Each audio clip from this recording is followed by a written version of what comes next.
설교를 할 때에 제가 질문을 시작하고 하겠습니다.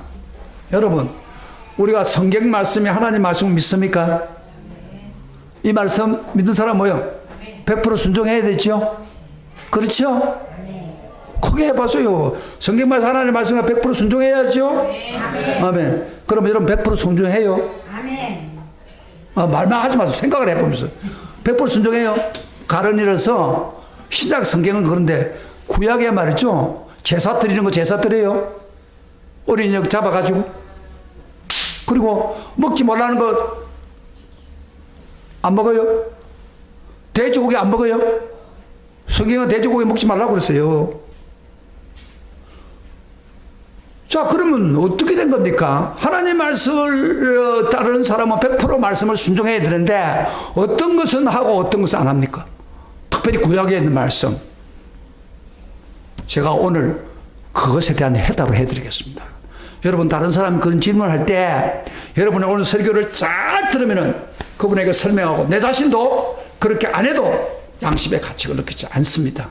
할렐루야. 오늘 굉장히 중요한 설교입니다. 지금까지 산상보훈에 대해서 설교하면서 천국 백성이 살아갈 사명에 대해서 두 가지. 하나는 소금이 되라. 그 다음에 빛이라. 그렇게 말씀하시고 오늘은 천국 백성이 율법 관계를 어떻게 해야 되느냐, 말씀에 대해서 어떤 태도를 가지고 있어야 되느냐 하는 부분을 말씀하고 있습니다. 너무 중요한 말씀이고 생각을 많이 해야 되고 말씀을 잘 들어야 이 말씀의 진리를 바로 이해합니다. 말씀을 적당히 들으면 오늘 이 말씀 몰랍니다. 그러면서 아까 그런 헛소리 하고 있는 거예요. 오늘 말씀 잘 들으면은 우리가 어떤 말씀은 순종하고 어떤 말씀은 순종 안 해도 되는 말씀이 있어요.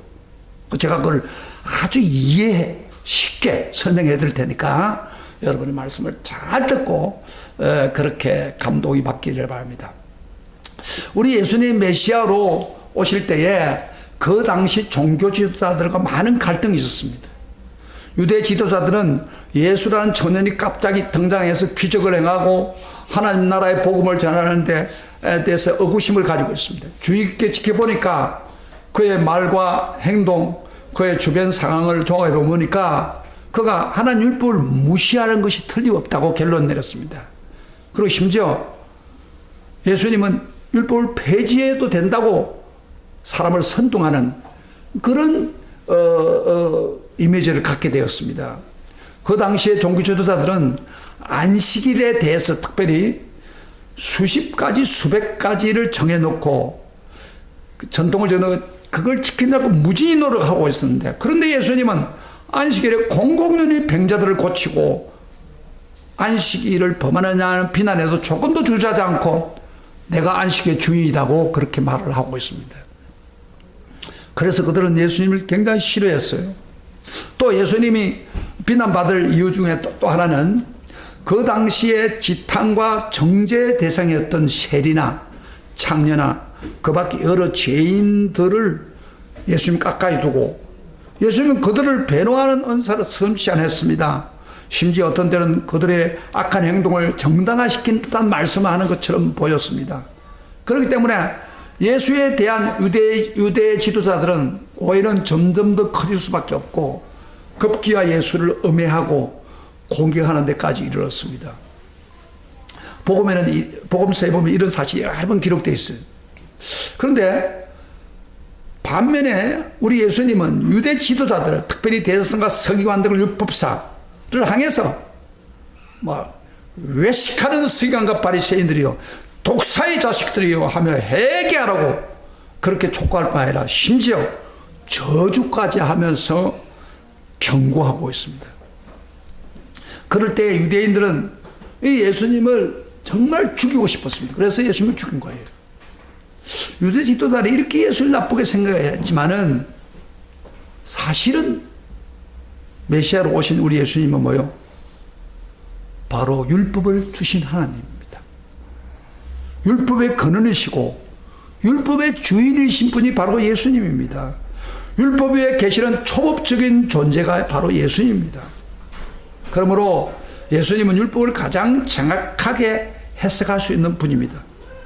그리고 그런 예수께서 이 세상에 율법에서 우리를 구원하기 위해서 율법 아래로 내려오셨고 죄가 없으면서도 죄 있는 사람 전 율법에 복종했습니다. 이것이 예수님이 하신 행동입니다. 잘요. 그런데 유대인들은 이런 실상을 모르고 믿으러 하지도 않고 이 사실을 만약에 인정했다면 그들은 지금까지 자기 나름대로 만들었던 전통을 잘못 인정해가지고 고쳐야 되는데 그들은 그렇게 생각도 없었고 예수님 하나님 아들 오신 메시아로 인정하지 않고 결국 예수님을 십자가에 매달아 못 박혀 죽게 했습니다.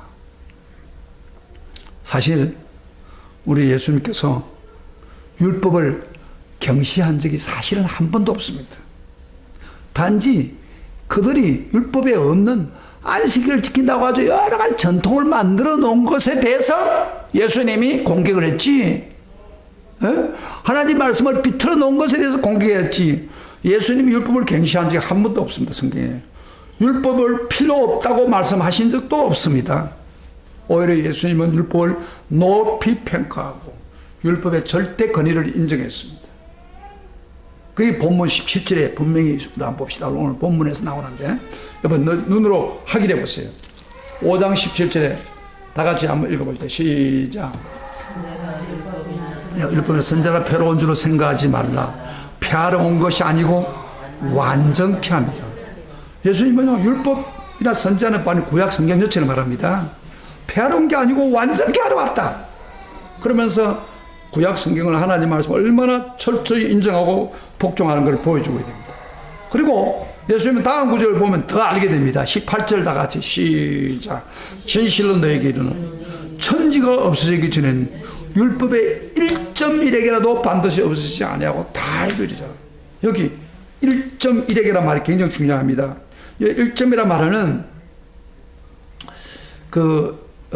하나의 컴마 같은 이런 거죠. 철자에 찍는 점을 이야기하고 1액이란 말은 구약성에 기록한 히브리 철자 중에 가장 작은 것. 그 히브리 말에 보면 요드라는 말이 있어요. 이거 쫙 점을 찍는 큰 그게 글자예요. 예? 요드란 이 글자까지도 하나님이 가장 작은 것까지도 반드시 하나님 말씀으로 드러날 것이고 이루어진다는 것입니다. 이런 맥락에서 예수님은 19절부터 이렇게 결론을 짓습니다. 19절부터 봅시다. 자, 같이 시작. 그러므로 누구든지 이 계명 중에 지극히 작은 것 하나도 버리고 또 그같이 사람을 가르치는 한 천국에서 지극히 작다 일컬음을 받을 것이요 누구든지 이를 행하여 가르치는 자는 천국에서 크다 일컬음을 받으리라. 저 목사가 제일 겁이 나는 게 이거예요. 제가 율법 말씀 하나님 말씀을 가르치면서 어떤 거는 빼버리고 어떤 거는 강조하고 좀 작은 같은 것을 모셔보면 하나님 나라에 가면 너 작은 목사야 이렇게 돼버린 거예요. 저는 여기 이야기한 대로 말씀 그대로 믿고 그대로 행동하고 그대로 가르쳐야 된다. 그래서 제가 강해 설교를 하는 거예요. 주로 사상복은 예수님이 직접 천국 백성이 어떻게 살아야 될 것을 우리에게 말씀하기 때문에 천국 가기 전에 이걸 분명히 알아야 돼. 그래서 제가 시리즈로 지금 하고 있는 거예요. 6번째쯤 하고 있죠. 그래서 우리 예수님은요, 참 말씀을 굉장히 정확하게 존중하고 말씀대로 실천했습니다. 예를 하나 들어볼게요. 예수님이 겟세마네 동산에서 십자가를 질 때에 피눈물 나고 내일 십자가에 죽어서 못 박혀 고통을 예수님 알고 있어요. 그래서 고민하여 죽게 되었을 때 3분을 연속 기면서 그 기도 제목이 뭐예요? 그게 할 수만 있다면 이 잔을 내게 옮기소서. 다시 말하면 십자가 안 지고 싶습니다. 그런 이야기예요. 내 개인적으로 볼 때. 그러나 내 뜻대로 마음씨가 뭐예요? 아버지 뜻대로 하긴. 아버지 뜻이 뭐예요? 구약의 말씀이에요. 구약에 있는 율법을 말하는 거예요. 그 뜻대로 하게 해주세요. 그렇게 말씀했습니다. 그리고 난 후에 가룟 유다가 사람을 다리고 몰려와서 예수를 체포하러 왔어요. 예수를 잡으려고 하니까 베드로가 옆에 있다가 기도하라고 할 때는 기도 안 하고 있다가 엉글김에 옆구리에 차고 있던 칼을 빼가지고 그 예수를 잡으려고 하는 제사장의 종 말고의 귀를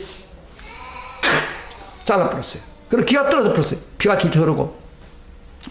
이것을 보신 예수님이 참 어떤 면에서 보면 인간적으로 볼 때는 굉장히 용감한 사람 아니에요. 다른 제자들은 다 발발 떠는데 예수님을 대신 맡겠다고 하는 베드로의 그 용맹 대단하지요. 그런데 우리 예수님이요 이렇게 말합니다. 칼을 돌을 집어 꼽아라. 칼로 치는 자는 칼로 망하느니라. 베드로가 그렇게 영웅적인 행동을 무시해버린 거예요. 그러면서 떨어진 피 흐른 그 귀를 잡아가지고 귀에 붙이면서 기도해주고 낫게 해주는 거예요.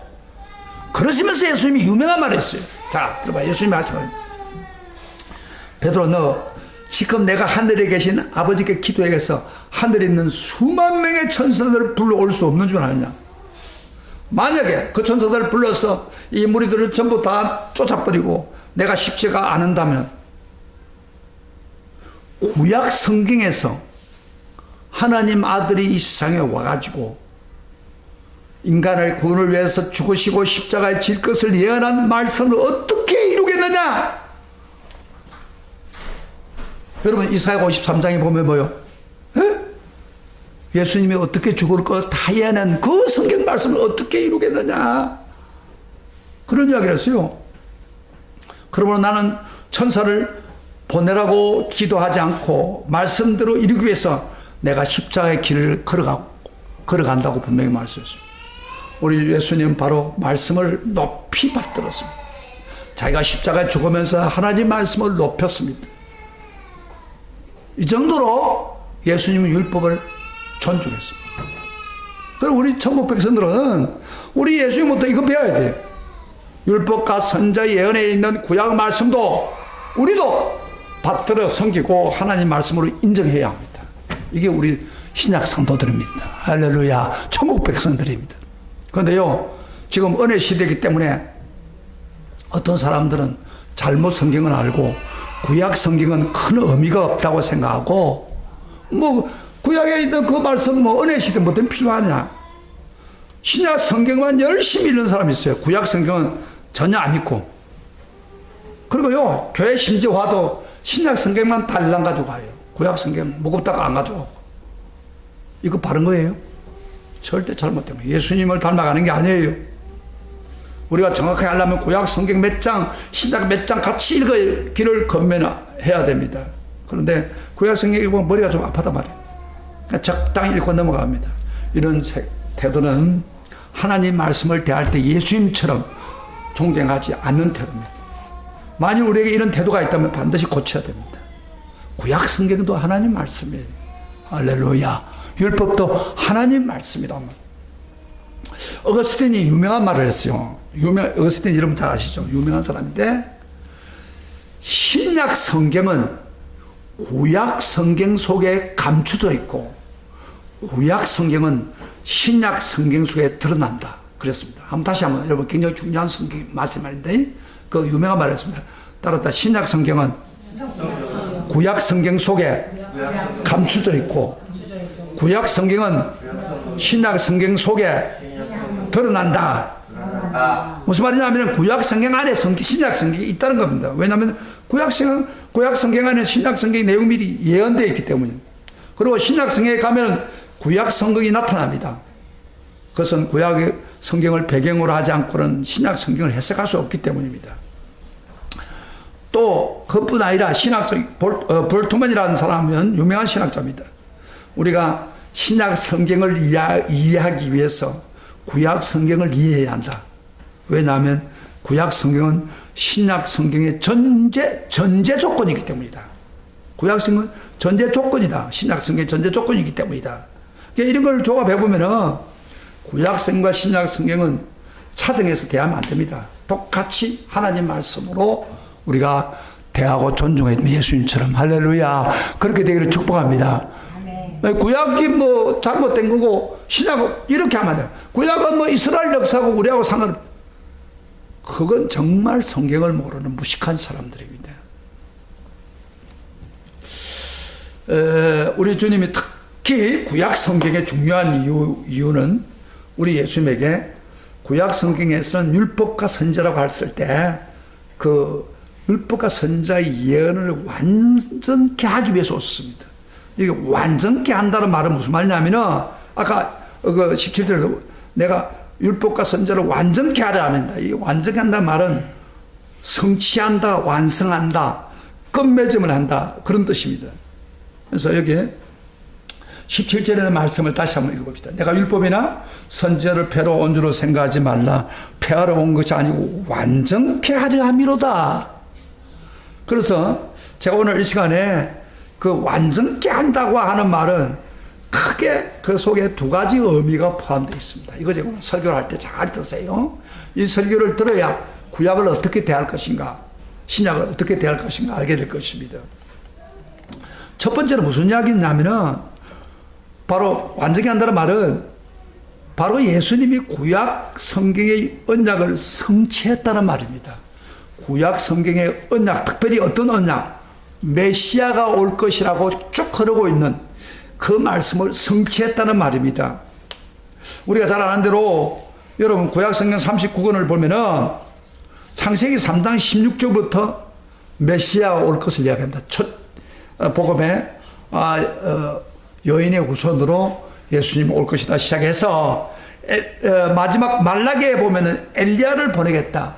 그래서 예수를 준비하겠다는 최종적인 예언이 이르기까지 계속 구약은 하나님 아들 메시아가 오실 때 어떻게 오실 것인가, 또 그가 오시면 어떤 삶을 살고 어떤 교훈을 할 것인가, 어떻게 죽을 것인가, 어떻게 살아나서 부활할 것인가, 그를 통해서 세상이 어떻게 구원을 받을 것인가, 이런 면들이 다 구약 성경에 예언이 되어 있는 거예요. 메시아에 대해서. 그래서 어떤 학자들은 계산하면서 예수님에 대해서 직접 간접적으로 예언한 구약 성경 내용을 직접적으로나 간접적으로나 그 내용을 전부 합하면 적어도 1500회가 있다는 겁니다. 구약에서. 직접적으로 언급한 것도 있지만은 간접적으로 1500번을 메시아 오겠다고 구약은 이야기하고 있단 말이에요. 이거 상식적으로 알고 계세요. 그러면서 메시아가 오시면 하고 구약 성경은 수천 번 계속 예언하는데 하나님 아들이신 메시아 예수님이 드디어 오셨습니다. 실체가 등장한 이상 과거에 행해지는 그 어떤 그에 관한 모든 예언이 모두 완결됐다는 겁니다. 예수님께서 메시아로 오심으로 구약 성경 모든 예언은 성취된 겁니다. 할렐루야, 할렐루야. 완전하다는 뜻, 성취했다는 말 무슨 뜻이라고요? 예수님이 메시아로 오심으로써 구약 성경의 모든 예언을 완성한 겁니다. 그런 의미로 완성했다는 말이고, 그 다음에 두 번째 한 가지 더 중요한 게 있습니다. 예수께서 율법과 선지자를 완전케 하셨다는 의미가 뭐냐 하면 이런 말입니다. 메시아로 완성했다는 또 있지만 또 하나는 율법의 마침표를 찍었다. 율법의 마침표, 어떤 우리가 글을 쓰고 나면 마침표를 딱 치고 마지막 마무리를 딱 하는 것 같다. 마침표를 찍었다. 그래서 그런 측면에서 완성했다는 말입니다. 그래서 로마서 10장 4절에 이런 말씀이 있습니다. 제가 읽을 테니 들어보세요. 그리스도는 모든 믿는 자에게 의를 이루기 위해서 율법의 마침이 되시느니라. 그러니까 로마서 10장 4절에 있는 말입니다. 그러니까 율법의 마침이 됐다 예수님이. 그런데 여기 모세 5경이 바로 율법이에요. 율법이라는 말을 쉬운 말로 하면 모세 5경 전체가 모세 5경이 뭐예요? 모르는 사람들 있어요. 모세 5경이 뭐예요? 창세기, 출애굽기, 레위기, 민수기, 신명기, 이것이 전부 뭐예요? 모세 5경이 바로 율법입니다. 한마디로 말하면. 학자들의 분석에 의하면 율법을 그 모세 5경에 나타나고 있는 율법을 세 가지 법으로 내포되어 있다 그렇게 말합니다. 자, 오늘 이제 좀 요거는 신학교에서 배우는 거예요. 굉장히 중요한 원리. 이걸 배워야 여러분 구약에 어떤 말씀 받아들이고 안 받아들이는 걸 되는 거예요. 세 가지 법이 포함되어 있다. 율법 안에.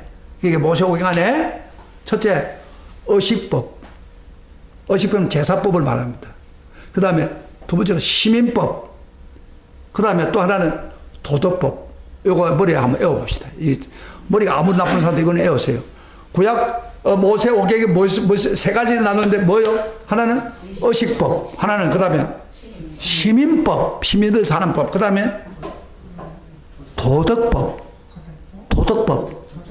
그 사람이 꼭 에워줘, 이거 세 가지를 에워야 내가 오늘 아까 이야기 좀 구약에서 어떤 말씀 받아들이고 안 받아들였냐, 그게 되는 거예요.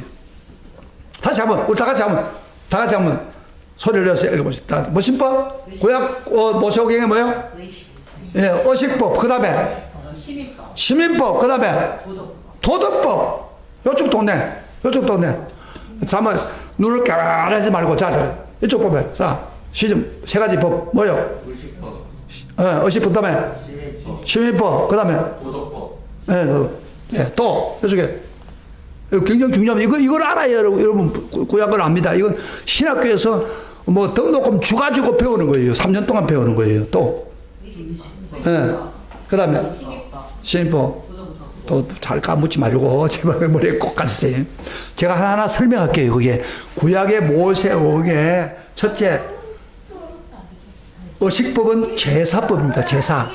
제사 드리는 방법을 하는데 제사에 관련된 법인데 제사를 드리는 레이 제사장과 레이인들, 제사 드리는 성소, 제사 드리는 절기에 관한 법들이 있습니다. 그래서 출애굽기 레위기는 주로 뭐요? 이런 것들이 나오는데 특별히 여러분 레위기를 읽어보면은 아마 평소 때 레위기를 안 읽던 사람이 레위기면 제일 어려울 거예요. 레위기를 읽으면 정신을 못 차릴 정도로 수많은 제사들이 나옵니다. 뭐 전제사, 뭐 신제사, 뭐 나와요. 그런데 이 모든 의식, 그렇게 제사법은 한마디로 뭐요? 예수님이 오심으로 장차 예수님이 있으셔서 세상의 죄를 짊어지고 십자가에 죽으신 그 죽음을 바로 가르치고 있는 거예요. 어린 양을 바치는 게 아니라 그건 바로 예수님을 예포하고 있는 거예요. 예수님이 십자가에 죽을 것을 예포하고 있는 거예요. 예수님이 오시면 번제로 죽은 항소를처럼 드리고 속죄제로 죽은 양처럼 드리고 화목제로 죽으신 염소처럼 인류의 죄를 짊어지고 십자가에 죽을 것을 예포하고 있는 말입니다. 그 예포대로 바로 우리 예수님 직접 오셨어요. 자신의 몸을 어린 양의 제물로, 어린 양이 다른 게 아니라 예수님입니다. 십자가로 거룩한 제사를 드리는 성도의 번제단으로 삼으시고 그 위에 모든 인류의 죄를 대속하는 자신의 보혈의 피를 흘렸습니다. 그래서 실제로 와서 진짜 제사를 드린 결과 지금까지 그림자 같은 구약 성경에 드렸던 예식법이 모든 제사에 마침표를 찍으신 것입니다.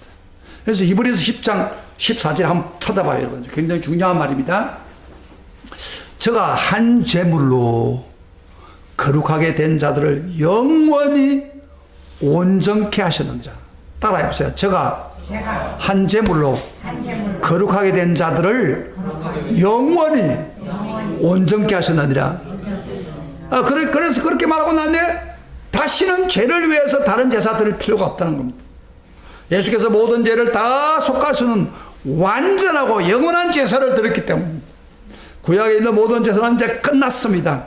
우리는 이제 제사 드릴 필요가 없습니다. 우리는 한 제물로 한 번의 영원한 제사 예수 그리스도 십자가의 죽으심으로 말미암아 들었기 때문에 이루어졌기 때문에 우리는 예수님 십자가 붙들고 우리 죄가 있을 때는 용서만 구하면 자동적으로 용서받는 것입니다.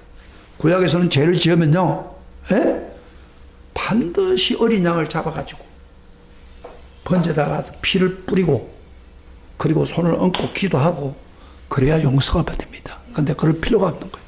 할렐루야. 왜? 예수님이 완성해 줬기 때문에. 예수님은 의식법, 바로 제사법을 완벽하게 완성해 주었습니다. 그 다음에 두 번째, 시민법은 그건 뭐냐? 시민법. 구약 성경에 시민법이 있어요. 그런데 시민법은 이제 법적 구속력을 상실한 것입니다. 하나님이 이스라엘 백성들 민족 중에 자기 백성을 삼았죠. 삼으면서 하나님 그랬어요. 이스라엘 보고 출애굽기 19장에 보면 너는 내 것이라, 너는 내 하나님이라, 그러고 너는 거룩한 자가 되라, 그렇게 이야기했어요. 직접 이스라엘, 이거 바로 직접 하나님 이스라엘을 통치하겠다는 겁니다. 그래서 이것을 신정국가라고 그렇게 말합니다. 그런데 신정국가라 하더라도 백성이 서로 이해관계 때문에 부딪힐 때 판결을 해줘야 하는 법구가 필요하잖아요. 그래서 바로 시민법이 필요한 거예요. 그래서 하나님이 이런 법 저런 법을 만들어 줬는데 이게 시민법인데, 예를 든다면은 구약에 시민법 중에서 남자는 여자 옷을 입지 마라 그렇게 말하고 있어요. 여자는 남자 옷을 입으면 안 된다. 요새 사람들은 여자가 남자 옷이 있고 남자 여자 옷이 있고, 이 구약에서는 그만 거예요. 시민법으로. 그 다음에 어떤 음식은 먹고 어떤 사람 어떤 음식은 먹지 말라. 그 다 시민, 이거 시민법이에요. 이 시민법도 이제는 예수 그리스도께서 이 생오십으로 막을 내렸습니다. 왜냐하면은 하나님 아들 메시아가 오셨는데 하나님의 택한 백성 이스라엘은 쌍수되고 환영을 해야 되는데 바로 예수님을 십자가에 처형했습니다. 그것 때문에 선택받는 백성으로서 자격을 상실했습니다. 이스라엘 사람들은 예수님이 십자가에 숨을 거두자마자 그 순간부터 이스라엘 하나님 선택된 백성으로 끝난 것이고 신정국가도 끝난 것입니다. 더 이상 하나님께서 이스라엘 백성을 보고 너는 내 백성이라 하지 않습니다. 하나님의 선민으로서 자격을 상실했습니다. 그 대신 예수 믿고 주님 앞으로 돌아오는 전 세계 거룩한 하나님의 자녀들이 바로 하나님 백성이고 하나님의 천국 시민이 되는 겁니다. 따라서 우리에게는 이스라엘 백성에게 특별히 주신 시민법은 실제적으로 그대로 적용되지 않습니다. 그러니까 돼지고기도 먹을 수 있는 거예요. 알았어요? 네? 남자가 여자 옷도 입을 수 있는 거예요. 지금 필요하지 않아요. 단지 시민법은, 그럼 구약에 있는 시민법은 뭐냐? 하나님 말씀이니까 우리가 영적 교훈을 얻을 수는 있어요. 그러나 꼭 그대로 할 필요가 없어요. 그 다음에 세 번째, 도덕법. 여러분, 도덕법은 뭐냐? 도덕법은 끝까지 해야 됩니다. 왜냐하면 도덕법은 한마디로 말하면 뭐예요? 십계명입니다. 십계명으로 압축된 모든 중요한 법입니다. 이 법은 폐지되지 않습니다. 영원히 폐지되지 않습니다. 도덕법은. 왜냐하면 이 법 중에 하나님의 거룩한 의지가 담겨있는 법입니다. 가로 열어서 우상숭배, 살인, 간음을 금하시는 하나님의 어중은 이 법을 통해서 읽을 수 있죠. 하나님 거룩하기 때문에 그 자녀들도 거룩해야 된다. 하나님의 거룩하심이 영원히 존속되는 이상 이 법과 이 법의 정신은 영원히 존속될 것이라는 것입니다. 그래서 아직도 우리는 신약 성도들은 십계명은 그대로 행해야 됩니다. 십계명을 지키면 100% 행해야 돼요. 근데 여러분, 십계명 100% 행합니까? 그 범하는 거예요. 범하면 죄를 짓는 거예요. 사실 예수님은 이 도덕법을 완성했습니다.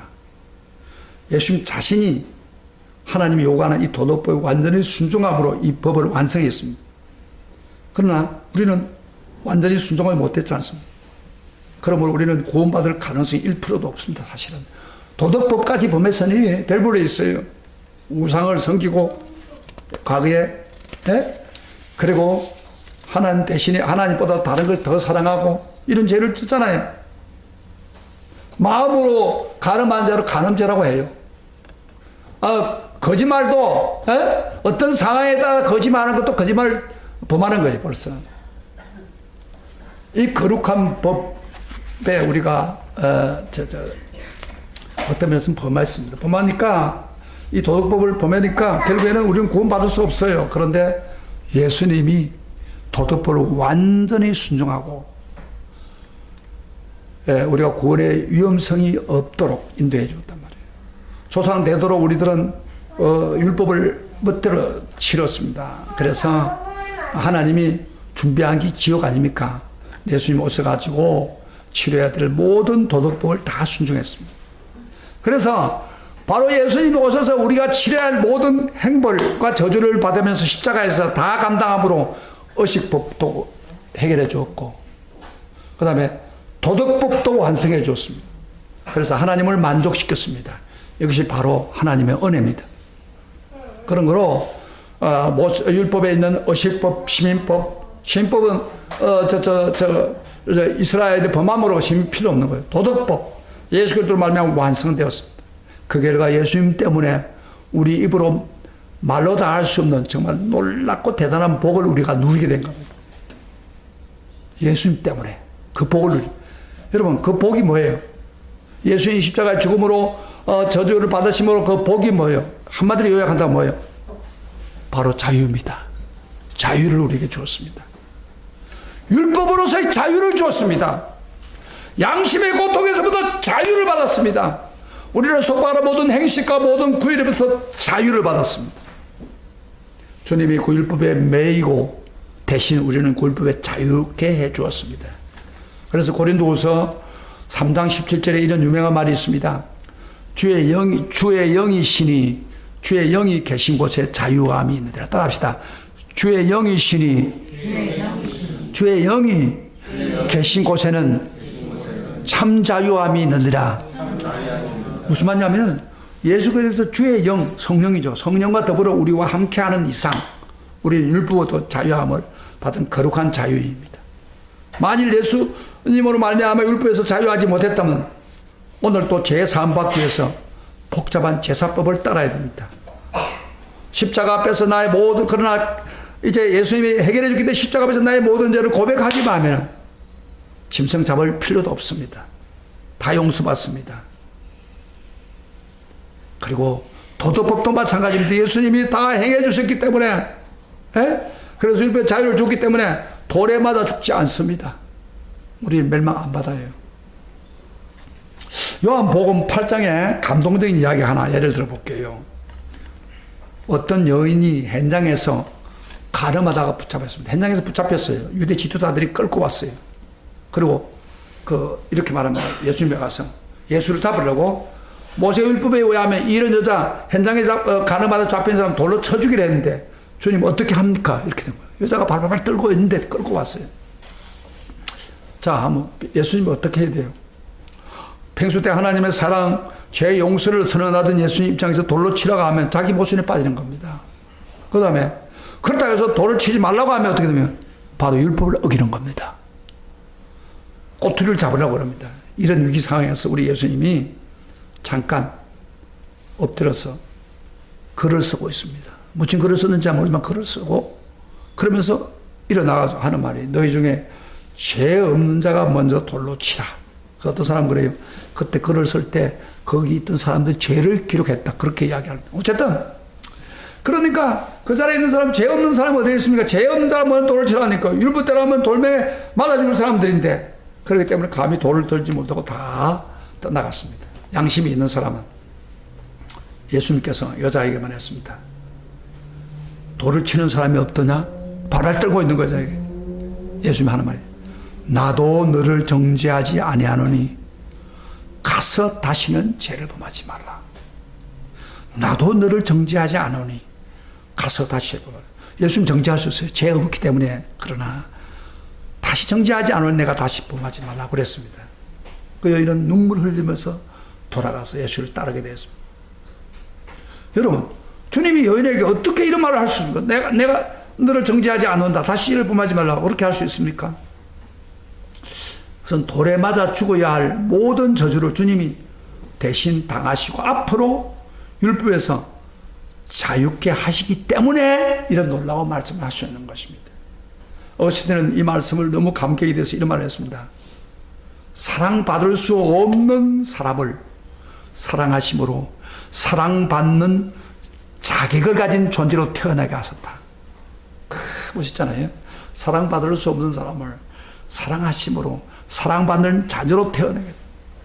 바로 이것이 우리를 율법에서 자유케 하신 예수님의 은혜입니다. 율법에서 자유케 되므로 오는 복은 헤아릴 수 없을 많고 풍성하고 감격적인 것입니다. 그런데 문제는 우리 중에 어떤 사람들은 이 진리를 몰라가지고 안타깝게도 이 은혜를 몰라가지고 예수를 믿으면서도 죄책감에 끌려 다니는 사람이 있습니다. 벌벌 떨고 있는 사람이 있다. 율법 때문에. 그래서 주님이 주신 자유를 마음껏 누리지 못하고 기뻐하지 못하는 사람들이 있다는 겁니다. 진리를 모르기 때문에. 어디 권사님 중에 한 분, 오늘 죽으면 천국 갈 수 있습니까? 그랬더니 갈 수 없어요. 왜? 내가 너무 많은 죄를 지었기 때문에. 그래서 예수님이 구원해 준 것을 몰라요. 내 모든 법에서 자유 준 걸 잘 모르고 있으니까 그렇게 합니다. 언젠가 신문에 이런 보도가 났습니다. 괌이죠, 괌. 괌에 있던 실질적인 일인데, 요코이 소이치라고 하는 일본 병사가 전쟁이 끝난 후에도 무려 27년 동안이나 정글 속에 있는 어느 동굴에서 혼자 살았다고 합니다. 우리가 한번 여기 갔는데, 괌에 갔을 때 그 숲이 있는 데로 이렇게 배를 타고 가는데, 저기서 그러니까 완전 숲 사이로 들어가는 그 강 있잖아요. 쭉 들어가는데 저쪽이 그 일본 병사가 굴 가운데서 살았다는 거예요. 혼자서 피해가지고. 그러면서 그런지 알고 일본 군대가 다른 사람 다 몰살했지만 자기가 살아남은 줄 알았다는 겁니다. 그래서 무서워서 동굴에서 혼자서 발발 떨면서 살거든요. 사람 만나지 않고. 바보 같은 사람이에요, 똑똑한 사람이에요. 항복했는데 아직도 전쟁 중이라고 생각해요. 여러분, 우리 중에도 이 사람 같은 사람이 있습니다. 예수께서 우리를 2000년에 자유케 하시고 율법에서 해방시켜주는데도 이 사실을 잘 알지도 모르고 여전히 율법 동굴 속에 갇혀서 벌벌 떠는 사람이 얼마나 많습니까? 예수 믿으면서 죄책감에 벗어나지 못한 사람이 많이 있다는 겁니다. 물론 자기가 죄를 지면 해결해야죠. 그러나 회개했으면 용서받았다는 것을 믿어야지. 이런 동굴에 갇힌 사람은 신앙에 재미가 있을까요? 없을까요? 예?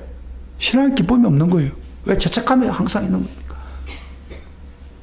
신앙은 기뻐하고 자유를 누려야 됩니다. 이 놀라운 자유의 기쁨을 주신 하나님을 찬송하며 우리가 살아야 되는데 이 진리를 모르기 때문에 오늘 굉장히 말씀드리는 진리는 굉장히 중요합니다. 어떤 상황에서도 예수님만 생각하면 우리 가슴이 뜨거워야 됩니다. 왜? 예수님은 우리를 자유케 할 놀라운 사실, 엄청난 일이기 때문입니다. 그러므로 우리가 이 진리를 알고 나면 우리가 병이 들어도 다 죽게 되어도 비록 가난해도 앞길이 꽉 막혀도 답답해도 예수님이 나에게 주신 이 자유를 주신 은혜만 생각하면 우리는 찬송하고 감사하고 기뻐할 수 있습니다. 할렐루야. 아멘. 이게 믿음이에요. 진짜 살아야 되는 믿음이에요. 이런 찬송가 있잖아요.